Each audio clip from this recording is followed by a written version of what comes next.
সামান্য একটু কাজ বাকি আছে, এইটুকানি করেই রান্নার কাছে যাব। প্লিজ কেউ এখানে কিছু সবজি আমি কেটে নিয়েছি, আলু,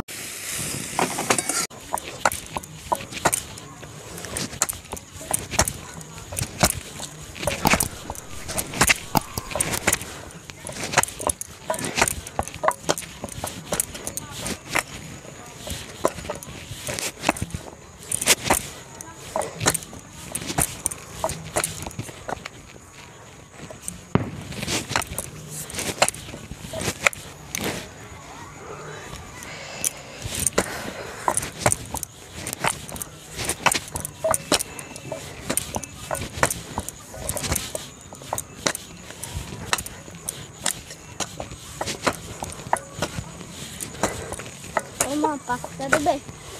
কি পাস্তা খাবে এখন? খিদে পেয়েছে? হ্যাঁ। ঘুম থেকে উঠে খিদে পেয়ে গেল তাড়াতাড়ি?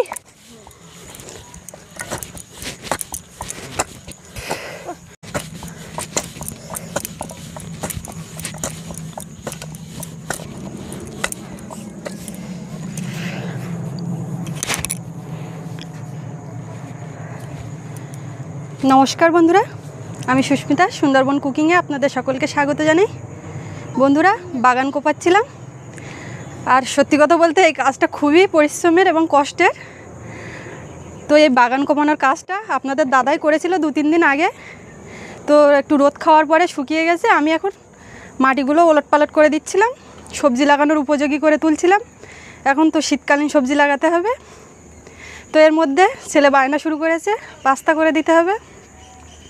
ও দুপুর থেকেই বায়নাটা শুরু করেছে। তো দুপুরবেলা ভাত খেতে পারবে না বলে আমি আর করে দিইনি। তো ঘুম থেকে ওঠার পরে এখনও ভুলে যায়নি। তো বন্ধুরা, আজকের ওর আমি পাস্তা বানিয়ে দেবো, সেটাও আপনাদের সঙ্গে শেয়ার করব। আর পাস্তা দুরকমভাবে বানানো যায়, ঝাল এবং মিষ্টি। তো আমি আজকের ঘরে থাকা উপকরণ দিয়েই ওর ঝাল পাস্তা বানিয়ে দেব। আর মিষ্টি পাস্তা যদি আপনারা দেখতে চান অবশ্যই আমাকে জানাবেন। আর প্লিজ পুরো ভিডিওটার সাথেই থাকুন। আর সামান্য একটু কাজ বাকি আছে, এইটুকানি করেই রান্নার কাছে যাব। প্লিজ কেউ কোথাও যাবেন না।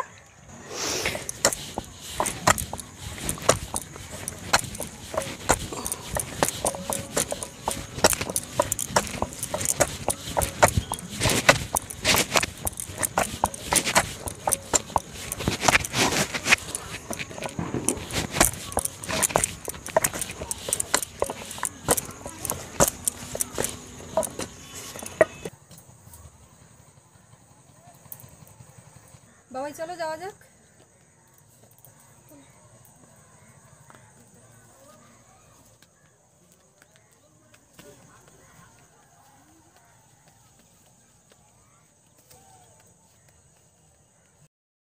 বন্ধুরা, ছেলের বায়না মেটাতে এখন বিকেলবেলা ঘরে থাকা কিছু উপকরণ দিয়ে পাস্তা বানাতে বসে গেলাম। এখানে কিছু সবজি আমি কেটে নিয়েছি, আলু ছোট ছোট চৌকো করে নিয়েছি, একইভাবে গাজর, টমেটো, লঙ্কা কুচি, রসুন কুচি, থেঁতো করা আদা, বিনস, ধনেপাতা আর পেঁয়াজ কিউব করে কেটে পাপড়িগুলো ছাড়িয়ে নিয়েছি। আর পাস্তা তো লাগছেই। প্রথমে আমি উনুনটা জ্বালিয়ে নিচ্ছি।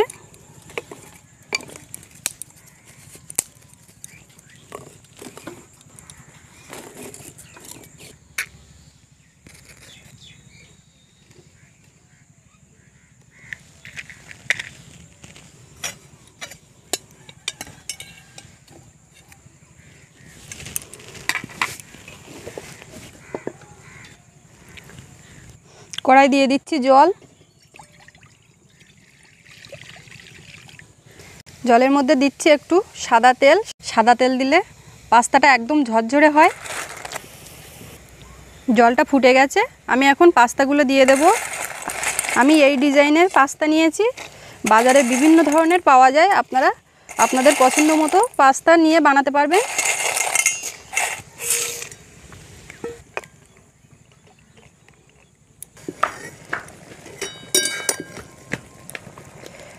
পাস্তাটা আমার সেদ্ধ হয়ে গেছে, ঢেলে নেব। পুরোপুরি কিন্তু সেদ্ধ করিনি, 80% মতো সেদ্ধ করেছি। পুরোপুরি সেদ্ধ করলে গলে যাবে। একটা ছিদ্র গামলায় ঢেলে নিচ্ছি। ওপর থেকে একটু ঠান্ডা জল দিয়ে দিচ্ছি।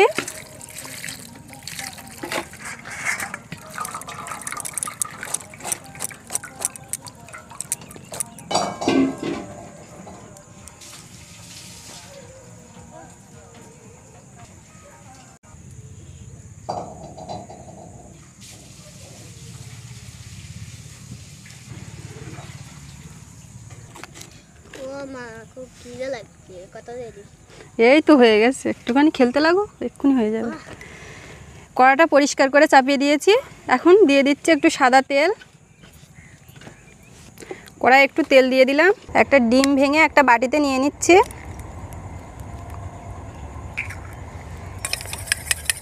ডিমটাকে এখন ফেটিয়ে নিচ্ছি। ফেটানো ডিমটা কড়াই দিয়ে দিলাম।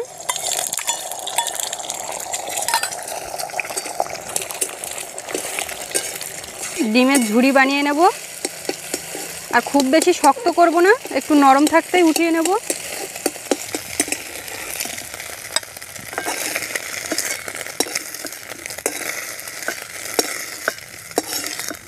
কড়াইয়ে আবারও একটু তেল দিয়ে দিচ্ছি।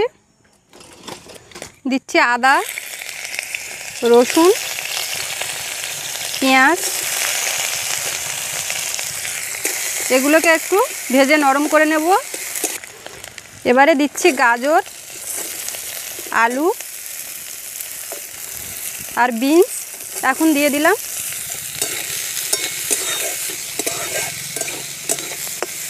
এই সবজিগুলো সেদ্ধ হওয়ার জন্য একটু ঢেকে দিচ্ছি।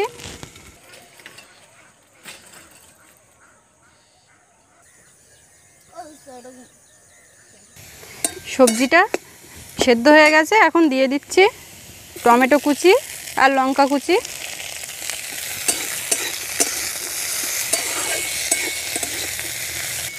এখন এই পর্যায়ে দিয়ে দিচ্ছি টমেটো সস।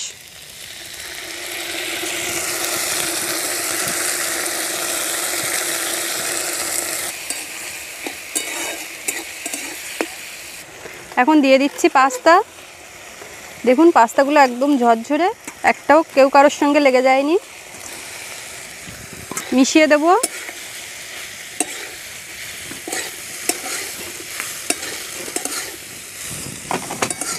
এখন দিয়ে দিচ্ছি স্বাদ মতো লবণ। ঝুড়ো করে রাখা ডিমটা দিয়ে দিচ্ছি।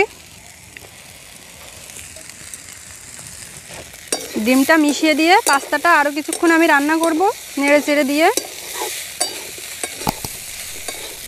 পাস্তাটা আমার হয়ে আসছে। সবশেষে ওপর থেকে ধনেপাতা কুচি ছড়িয়ে দিলাম।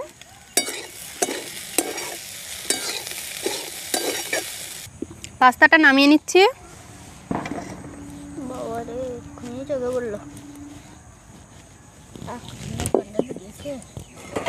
দারুণ গন্ধ বেরিয়েছে।